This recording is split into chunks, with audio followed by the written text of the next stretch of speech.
Hello बच्चों, let's read this question and the question says that in figure ABCD is a rhombus. First, is AB equal AD? Why? Second, is BC equal DC? Why? Third, is triangle ABC congruent triangle ADC? Why? Fourth, is angle BAC equal angle DAC? Why? And fifth, does diagonal AC bisect angle A and angle C. तो आइए अब इस question को यहाँ पर हम solve कर लेते हैं। इस क्वेश्चन में कहा गया है कि ABCD एक रोम्बस है। उसके बेसिस पर हमारे पास यहाँ पर ये क्वेश्चंस दिए गए हैं जिनका हमें आंसर देना है यहाँ पर। तो यहाँ हम की कॉन्सेप्ट यूज करेंगे, कॉन्सेप्ट दैट इन रोम्बस। तो रोम्बस में हमारे पास क्या होता है, rhombus all sides are equal. हमारे पास सभी साइड जो होती हैं रोम्बस में वो इक्वल होती हैं, आर इक्वल। तो यहाँ पर अगर सभी साइड इक्वल हैं तो इसका मतलब क्या हुआ हमारे पास कि ए बी इक्वल होगी बी सी के, ए बी इक्वल होगी बी सी के, बी सी इक्वल होगी सी डी के, सी डी इक्वल होगी डी ए के। ये सभी साइड इक्वल होंगी। अब यहाँ से हम अगर पार्ट फर्स्ट देखें तो इसमें क्या कहा गया है कि ए बी और ए डी इक्वल हैं।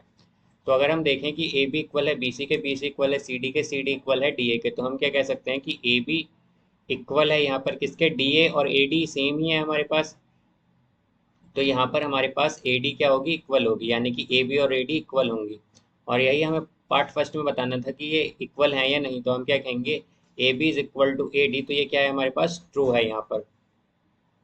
और ये भी पूछा गया है वाई, तो हम क्या कह सकते हैं कि इसलिए इक्वल होती हैं बिकॉज रोम्बस में सभी साइड इक्वल होती हैं। तो हम क्या कहेंगे, in rhombus, rhombus all sides are equal. सभी साइड क्या होती हैं, इक्वल होती हैं, इसलिए यहाँ पर ये इक्वल है, आर इक्वल। अब इसी तरह अगर सेकंड पार्ट देखें तो इसमें क्या कहा गया है हमसे, इसमें हमें बताना है कि BC और DC इक्वल हैं। तो हम देख सकते हैं कि हमारे पास क्या आया था, BC और CD इक्वल हैं, तो यानी कि BC इक्वल CD और DC सेम ही है, तो हम इसे क्या लिख सकते हैं, BC is equal to CD। तो हमारे पास ये भी क्या हो गया, ट्रू हो गया यहाँ पर। और अगर हम देखें तो हमारे पास क्या रीजन रहेगा, सेम रीजन रहेगा कि in rhombus all sides are equal. तो हम क्या कहेंगे, यहाँ पर भी यही रीजन होगा, in rhombus, rhombus all sides are equal. सभी साइड इक्वल होती हैं, इसलिए यहाँ पर ये क्या होंगी, इक्वल होंगे।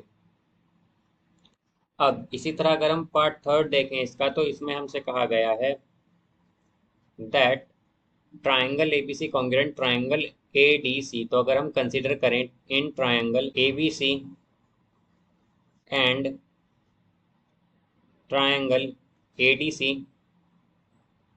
एडीसी, तो अब इसमें हम देख सकते हैं कि हमारे पास ए बी जो है वो इक्वल होगी ए डी के, बिकॉज हमारे पास क्या आया था, A B equal B C equal C D equal D है यहाँ पर, तो इसलिए ए बी और ए डी इक्वल होंगी ये। फिर इसी तरह हमारे पास जो बी सी है वो इक्वल हो जाएगी डी सी के, बिकॉज यहाँ से हम देखें तो हमारे पास ए बी इक्वल आई थी बी सी के, बी सी सी डी के, सी डी डी ए के, तो सी डी और डी सी सेम ही है, तो इसलिए हमारे पास बी सी और डी सी सेम इक्वल होंगी।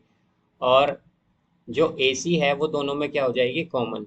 ए C is equal to A C, ये क्या है, कॉमन है। तो इसीलिए हम क्या कह सकते हैं यहाँ से कि हमारे पास जो ट्रायंगल ए बी सी है ये क्या हो जाएगा, ये कॉन्ग्रुएंट हो जाएगा ट्रायंगल ए डी सी के।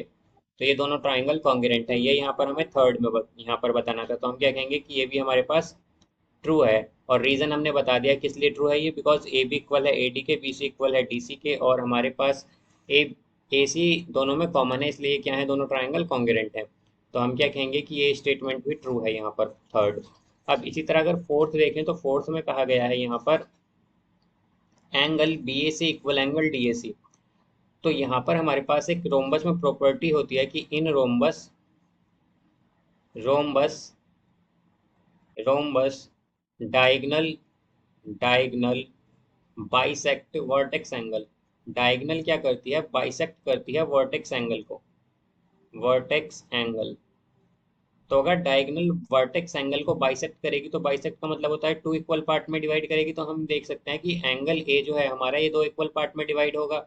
तो इसीलिए हमारे पास क्या हो जाएगा कि जो एंगल बी ए सी है वो इक्वल होगा एंगल डी ए सी के। इसीलिए हमारे पास क्या होगा, angle B A C equal होगा एंगल डी ए सी के। तो ये भी हमारे पास क्या है, ट्रू है यहाँ पर। और रीजन हमारा क्या है, बिकॉज रोम्बस में डायगोनल बाइसेक्ट करती है वर्टेक्स एंगल को, इसीलिए ये दोनों एंगल इक्वल होंगे। अब अगर हम फिफ्थ पार्ट देखें तो फिफ्थ में क्या कहा गया है कि does diagonal AC bisect angle A and angle C.